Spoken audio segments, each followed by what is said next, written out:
Let me see if I can explain what you're looking at. You may remember this on the right. That's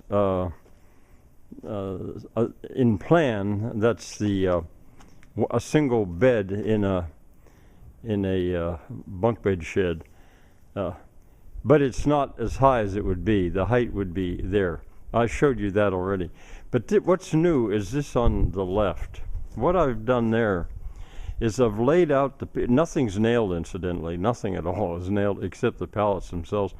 What I've done is I've laid out the parts to what might be thought of as a truss.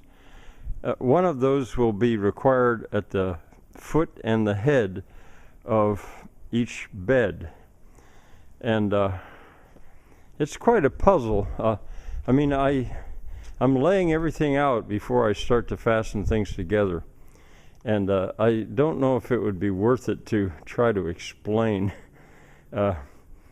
everything. But if, you know, here's a truss. Right there's, or better yet, there's a truss in this barn. A wonderful, wonderful barn. There's a truss that it meets on the other side and a truss that it meets there. And trusses on the end. This is like superb engineering, these what are called plank barns. Well, anyway, this might be thought of as a truss. Let me try to explain a little bit.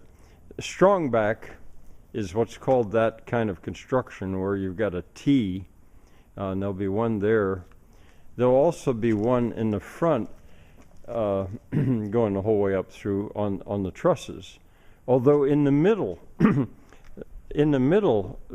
it can't be so complete. The middle is going to be different.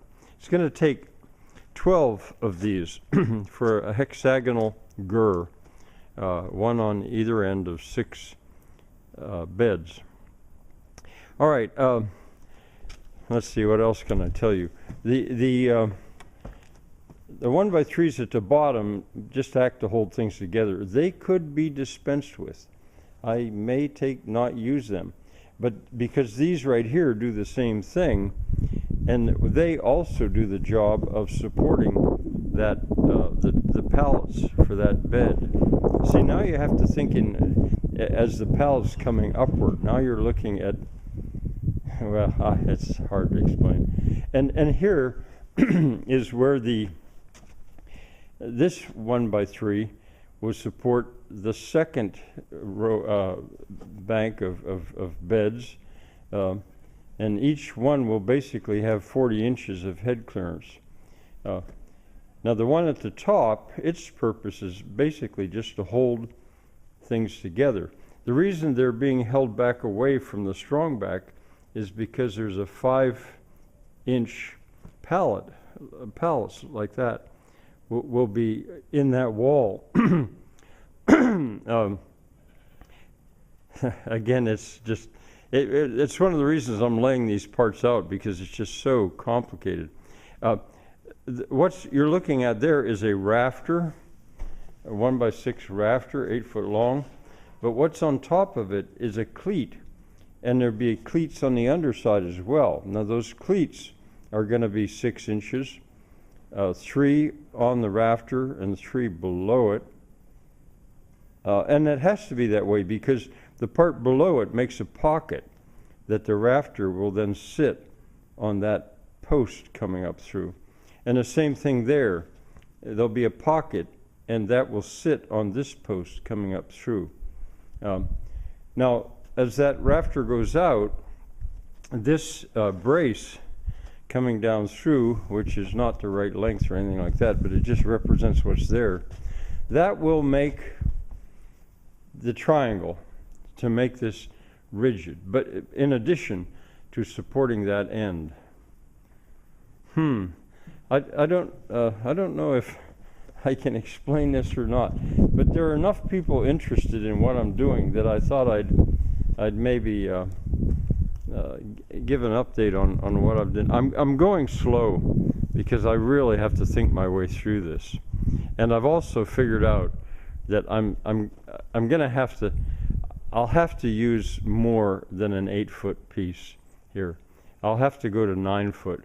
And at the sawmill, that may say basically 10 foot, which is okay for those inner posts, because the slope is just going to be too low if I don't do that.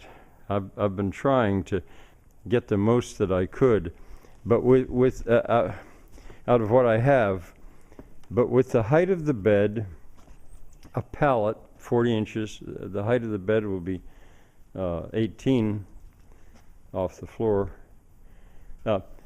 40 inches, a board to go through like a ribbon, it's called sometimes, and then another 40-inch pallet, and then the mounting of the rafter on top of that. With all of that, I can only get that done in about 84, 85, not even that much, maybe 87 inches. And here, 8 foot, see, I've got 96. That's not very much. And the slope wouldn't even be as great as it appears right there. All right, you may or may not have followed that, but I've tried to update it. I'll tell you how it goes. Let's take a look here. The pigs are waiting. They know it's time to go across. Goats are waiting. All right, bye for now.